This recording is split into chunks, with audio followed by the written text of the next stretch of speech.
There was a version of me that died 3 years ago, not in an accident, not from sickness. I killed him with my own hands. And the day I did that was the day I finally started breathing. His name was Arjun, 24 years old, engineering graduate, unemployed. Not because there were no jobs, but because every interview felt like a war he had already lost in his mind. He would sit on his bed every morning, scrolling through job portings, saving them, never applying. His mother would ask, "Did you send your resume today?" He would nod, and she would smile. But the truth? He hadn't opened his laptop in weeks. Every night he made promises to himself. Tomorrow I'll start. Tomorrow never came, because Arjun had become best friends with a silent killer. Excuses. I'm not ready yet. I need to learn more first. What if I fail? What if they reject me? I'm too tired today. I'll do it next week. These were not thoughts. These were chains, and Arjun wore them every single day. One evening, his younger sister came home. She had just got her first job. 17,000 rupees a month. She was glowing. His father hugged her. His mother cried with joy. And Arjun? He smiled, clapped, congratulated her. Then he went to his room, locked the door, and stared at the ceiling. He didn't feel jealous. He felt empty, like a man watching life happen to everyone else, while he sat in the audience. That night, he couldn't sleep. He opened his phone, went to his notes app, and he saw something he had written 2 years ago. I will make my parents proud. I will become someone. I will not waste my life. 2 years. 2 years of the same dreams, same fears, same excuses. He felt something break inside him, not sadness, not anger, disgust. The next morning, Arjun did something he had never done before. He took a notebook, drew a line in the middle. On the left side, he wrote, "My excuses." On the right side, the truth. Then he started writing, "Excuse, I'm not ready." Truth, I've been getting ready for 2 years. Excuse, I might fail. Truth, I'm already failing by doing nothing. Excuse, I need more skills. Truth, I'm avoiding action, not learning. Excuse, I'm too tired. Truth, I'm tired because I do nothing. Excuse, tomorrow I'll start.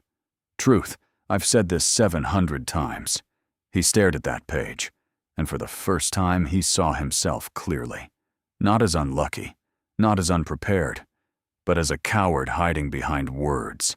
He tore that page out, walked to the window, lit a matchstick, and burned it. As the paper turned to ash, he whispered, "I killed my excuses. Now let's see who I really am." The next day, Arjun applied to 12 companies. Not perfect applications, not perfect resumes, just done. He didn't wait to feel confident. He acted without permission from his fear. 3 days later, he got a call. Interview scheduled. His hands shook. His mind screamed, "You're not ready." But this time, he didn't listen.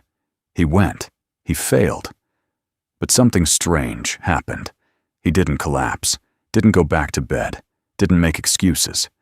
He applied to 15 more. 2 weeks later, another call, another interview. This time, he was calmer, sharper. He got the job. 18,000 a month, small office, basic role. But when he signed that offer letter, his hand didn't shake, because he wasn't the same person anymore. The man who burned that paper had killed someone, the old Arjun, the one who waited, who hesitated, who hid. And in his place stood someone new, not fearless, but no longer controlled by fear. Not perfect, but no longer paralyzed by perfection. Not confident, but no longer a slave to doubt. See, here's what most people don't understand. Excuses feel like protection, like safety. I'm just being realistic. I'm just being careful. No, You're just being afraid, and you're dressing up that fear in smart-sounding words. The truth is brutal. Your excuses are not protecting you. They are burying you. Every time you say, "I'm not ready," you delay your life by one more day. Every time you say, "What if I fail?" you guarantee that you'll never know what you could have been. Arjun didn't become successful because he stopped being afraid. He became successful because he stopped obeying his fear. He realized something powerful. Action destroys excuses, but excuses will never create action. You don't need permission. You don't need the perfect moment. You just need to move. And the second you do, the version of you that made excuses starts dying. Let it. Today, Arjun runs a small startup, 4 employees, growing slowly. He's not rich, not famous, but every morning when he wakes up, he feels something he never felt before, alive. Because he's no longer waiting for life to begin. He's living it. So let me ask you something. How long have you been carrying the same excuse? How many tomorrows have you already wasted? What version of you needs to die so the real you can finally breathe? You already know the answer. Now burn the page. If this story touched you, hit like, share it with someone who needs to hear this, and subscribe for more stories that wake you up.